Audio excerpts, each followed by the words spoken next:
ಈಗ ನಮ್ಮ ಕರ್ನಾಟಕದಲ್ಲೂ ಕೂಡ 2015ರಲ್ಲಿ ಜಾತಿ ಜನಗಣತಿ ಮಾಡಿದ್ರು ಕೂಡ ಕಾಂತರಾಜು ಅವರು ವರದಿ ಸಲ್ಲಿಸೋದಕ್ಕೆ ವಿಳಂಬ ಆದ ಹಿನ್ನೆಲೆಯಲ್ಲಿ ಜಯಪ್ರಕಾಶ್ ಹೆಗಡೆ ಅವರು ಬಂದು ವರದಿಯನ್ನು ಸಲ್ಲಿಸಿದ್ದಾರೆ. ಈಗ ಅದು ಅಧ್ಯಯನ ನಡೀತಾ ಇದೆ. ಸಚಿವ ಸಂಪುಟದ ಮುಂದೆನೂ ಕೂಡ ಅದು ವಿಸ್ತೃತವಾಗಿ ಚರ್ಚೆಯನ್ನು ತೆಗೆದುಕೊಂಡಾಗ ಎಲ್ಲರೂ ಕೂಡ ಒಂದೊಂದು ಅಭಿಪ್ರಾಯಗಳನ್ನು ಹೇಳಿಲ್ಲ. ಯಾರು ವರದಿಗೆ ವಿರುದ್ಧವಾದಂಥ ಅಭಿಪ್ರಾಯ ಯಾರೂ ಹೇಳಿಲ್ಲ.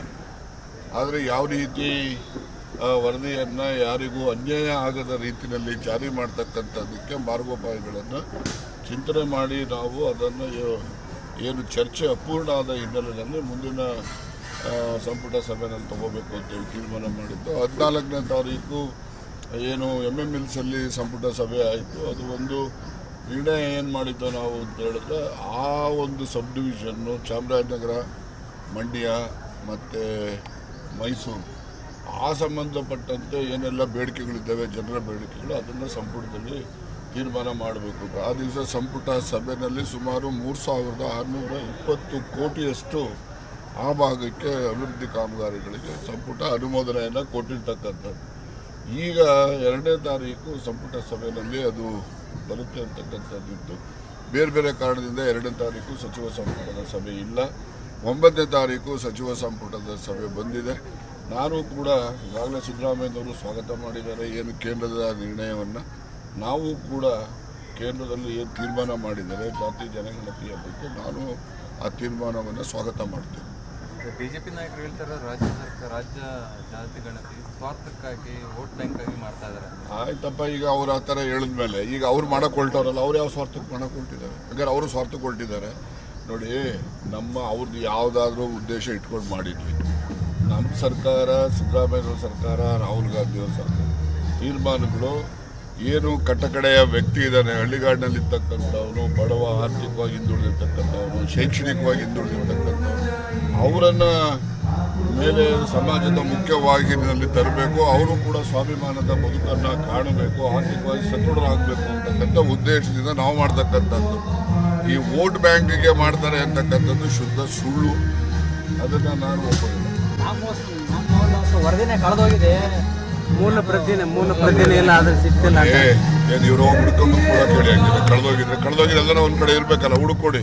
ಹುಡುಕೊಟ್ರೆ ಕಳೆದೋಗಿದ್ರೆ ಹುಡುಕೊಟ್ಟವ್ರು ನೋಡಿ ಅಂತ ನಾವು ಅವ್ರ ಪ್ರಶಸ್ತಿ ಕೊಡ್ಬೋದು. ಎಲ್ಲ ಸುಳ್ಳು. ಜನಗಳನ್ನು ತಪ್ಪು ದಾರಿಗೆ ಎಳಿತಕ್ಕಂಥದ್ದು, ಜನಗಳಲ್ಲಿ ಗೊಂದಲ ಸೃಷ್ಟಿ ಆಗ್ಬಿಡೋದು. ಈಗ ನಾವೆಲ್ಲ ಹಳ್ಳಿನಿಂದ ಬಂದಿರೋರಪ್ಪ, ನೀವು ಬಂದಿದ್ದೀರಿ ಅಂತ ಅನ್ಕೊಂತೀರಿ. ನಾವೆಲ್ಲ ಏನು ಹೇಳ್ತಾ ಇದ್ದೋ, ಏನು ಪಂಚಾಂಗ ಹೊರಟೋಗ್ಬಿಟ್ರೆ ನಕ್ಷತ್ರ ಹೋಗ್ಬಿಡುತ್ತಾ ಅಂತ ಹೇಳ್ತಾ ಇದ್ದೋ, ಹೌದಲ್ವಾ? ಈಗ ಹಂಗೆ ಇದು ಅಷ್ಟೇ. ಏನು ವರದಿ ಇಲ್ಲ ಅಂತ ಅಂದ ಕ್ಷಣಕ್ಕೆ ವರದಿ ಪ್ರತಿಗಳು ಇರ್ತವೆ, ಎಲ್ಲ ಸಾಫ್ಟ್ ಕಾಪಿಗಳು ಇರ್ತವೆ, ಎಲ್ಲ ಇರ್ತವೆ. ಈಗ ಎಲ್ಲರೂ ಮನೆಗೂ ಕೂಡ ಶಾಸಕರಿಗೆ ಇನ್ನೂ ಕೊಟ್ಟಿಲ್ಲ, ಅದು ಮುಂದಿನ ಹಂತದಲ್ಲಿ ಕೊಡ್ತಾರೆ. ಈಗ ಸಚಿವರ ಮನೆಗೆ ಎಲ್ಲ 8 ಸಂಪುಟನೂ ಕೂಡ ಅವ್ರ ಮನೆಗಳಿಗೆ ಎಲ್ಲನೂ ಕೂಡ ಕೊಟ್ಟಿದ್ದಾರೆ. ಅದನ್ನು ಅಧ್ಯಯನಕ್ಕೆ ಅನುಕೂಲ ಆಗ್ತಿದ್ದಾರೆ. ಯಾವ ವರದಿ ಯಾವುದೂ ಕಳೆದು ಹೋಗಿಲ್ಲ, ಯಾರು ಎತ್ತು ಇಟ್ಟಿಲ್ಲ, ಏನಿಲ್ಲ, ಎಲ್ಲ ದಾಖಲೆಗಳು ಇದ್ದಾವೆ. ಸ್ವಲ್ಪ ಜಯಪ್ರಕಾಶ್ ಹೆಗಡೆ ಅವರು ಸಚಿವರಾಗಿದ್ದಂಥವ್ರು, ಲೋಕಸಭಾ ಸದಸ್ಯರಾಗಿದ್ದಂಥ ಜವಾಬ್ದಾರಿ ಮನುಷ್ಯ. ಅವರು ಅದ್ರ ಬಗ್ಗೆ ಎಲ್ಲ ಮಾಹಿತಿ ಹೇಳಬೇಕಲ್ಲ, ಕಳೆದೋಗಿದೆ ಅಂತ ಅವರಾದ್ರೂ ಹೇಳಬೇಕಿಲ್ಲ.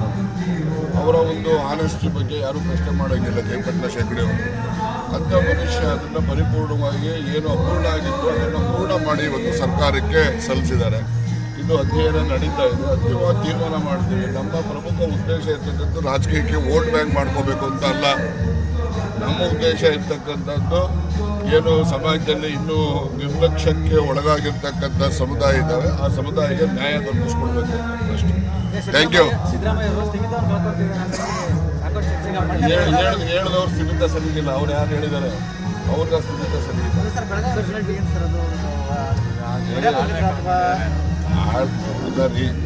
ಕೇಳ್ರಿ, ಈಗ BJP ಅವರು ಫಂಕ್ಷನ್ಗಳು ಮಾಡ್ತಾರೆ. ನಮ್ಮ ಕಡೆಯವ್ರು ಯಾರನ್ನ ಹೋಗಿ ಡಯಾಸ್ ಹತ್ರ ಕೂತ್ಕೊಂಡು ಅವ್ರಿಗೆ ಧಿಕ್ಕಾರ ಕೂಗಿರೋದು ಯಾವುದೆಲ್ಲ ನಿದರ್ಶನ ಇದ್ರೆ ಹೇಳಿ.